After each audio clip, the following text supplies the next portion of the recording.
This is Sky Blues Extra.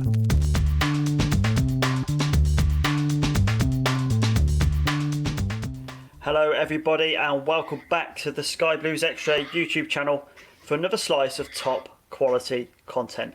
My name is Dean Atkinson and I'll be guiding you through proceedings this evening. And alongside me I've got Tom. Tom, how's it going? Yeah, not too bad, thank you, Dean. As good as you can be with a 10 p.m. curfew on the pubs. So. Absolutely, yeah. Is life treating you well otherwise? Yeah, all good. Yeah, happy with 4 points in the championship. Happy to be in that position. So yeah, all good. Well, that is the first month back in the championship ended, and our first three results are in the bag, along with a couple of cup results too. And we opened up our campaign disappointingly narrowly, losing to Bristol City on the opening day, but immediately bounced back in front of the Sky cameras against QPR, and then ended it with a very dull 0-0 draw at the weekend. But you must be pretty pleased with how we've taken to life back in the championship.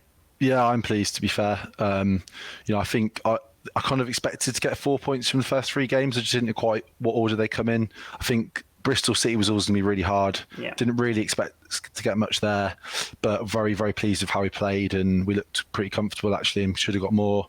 And then, to get our first win under the belt was really big. I think a big moment. And then obviously Saturday was dull, but you got to grind out those points, haven't you, in the championship? So a point on the road in the championship, I'll always take that happily. Absolutely. So a solid month overall. But this evening we're going to look at some of the standout players from the opening games and talk about September's Player of the Month. For the past few days, we've taken to Twitter and asked for your guys' opinions on who might be that Player of the Month. And a massive thank you to everyone who's taken the time to get involved with the poll and for leaving comments. And Tom, there's been some standout performances this month, the likes of Carl McFadzean, Gus Amer, Callum O'Hare, just to name a few. So yeah, a tough decision. Yeah, it was a tough decision. Some really good performances. I think the theme of it really is that most of those players were players that played for us last season who, as we said in the preview for the season, could they step up to the championship? Players like Godden and O'Hare, brilliant last season. McFadzean, obviously. Could they cut it in the championship? Would Fads be quick enough? All these question marks we had. And you have to say, so far, they are stepping up pretty well. We have got tougher games to come, obviously, but you can't fault them for the first sort of 3 games. And then obviously Amer, whatever we say these days, we didn't really know what to expect from him, really. Obviously came with a bit of a price tag from Europe, but he's settled in really well at this level. So yeah, he's a great signing. He's done really well as well. So yeah, really, really pleased with the 5 there. Well, the results are in, and we can now reveal. Imaginary drum roll, insert drum roll sound effect here. That the winner of September's Player of the Month competition is Gus Amer. He wins with over 50% of the vote, 50.3% from Cal O'Hare is second place. Carl McFadzean, maybe a surprise to be on the list at all, really, from people's comments at the start of the season. He ends up in third place with 12%, and Matty Godden with 5.5%. Is that surprising, Tom? No, not really. It's probably what I expected.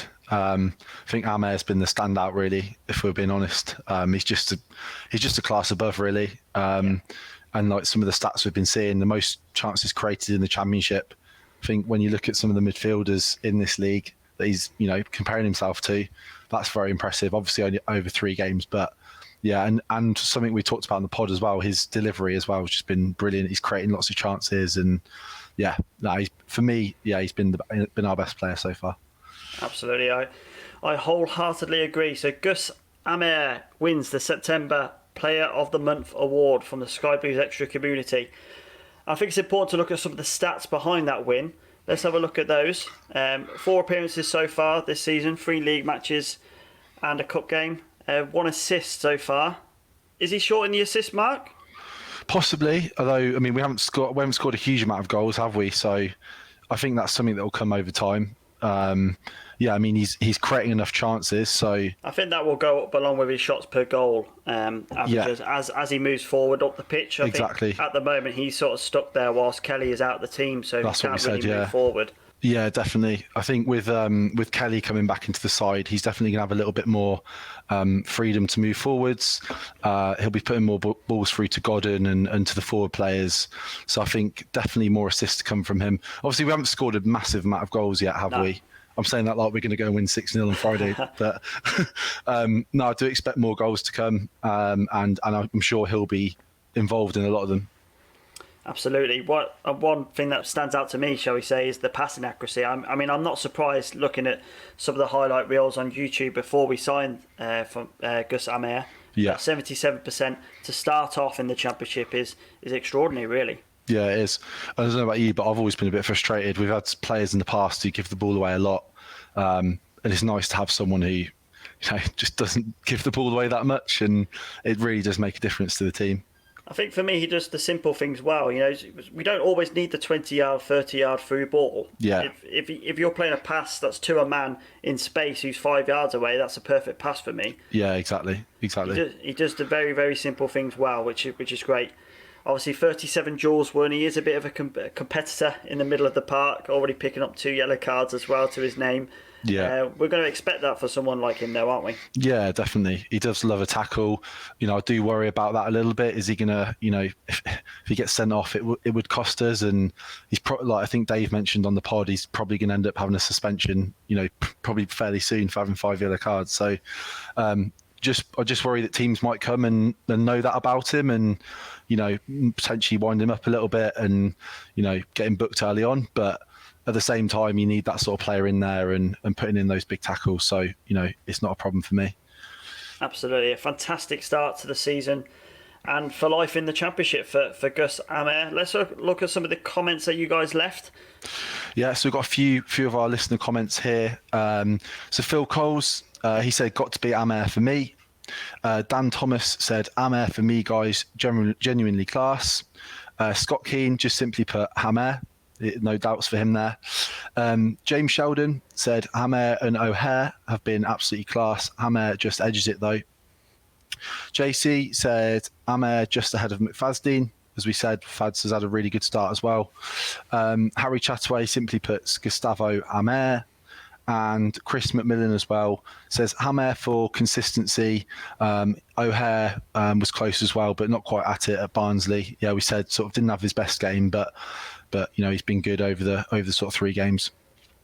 Yeah, one thing that isn't consistent is the pronunciation of Gus Amer. What are you going with? I'm moving more towards Amer now.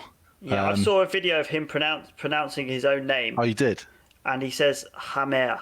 He says Hamer, right? Yeah, there's a H in there. So your Brazilian mate has got it all wrong then. Yeah, but I'm still going with Amer. Maybe it's because he's from Brazil originally, but grew up in Holland, right? So maybe he's got like some Dutch influence in there. Or maybe he's brought the H back. Yeah. We will get to the bottom of it. I remember this when Bigger Romana and he broke into the team. No one could pronounce it. Same with Ena Bakari as well. Yeah. And you just get the hang of it eventually, don't you? But I'm sure we'll learn through the season. Maybe he'll come and talk to us on one of the live shows. There you go. I'd like to think by January we'll pronounce his name right. Absolutely. Well, unfortunately, that's all we've got time for this evening. But don't forget, you can get involved with the conversation on all social media platforms at all times. Just use the hashtag SkyBluesExtra. And don't forget to look out on Friday night after the Bournemouth game. Myself and Dave will be back in the studio for Sky Blues Extra Live. You can join in just by posting your comments in the chat boxes. And as always, if you want to get involved, you can come live into the studio. Details will be on the Sky Blues Extra Twitter page on Friday.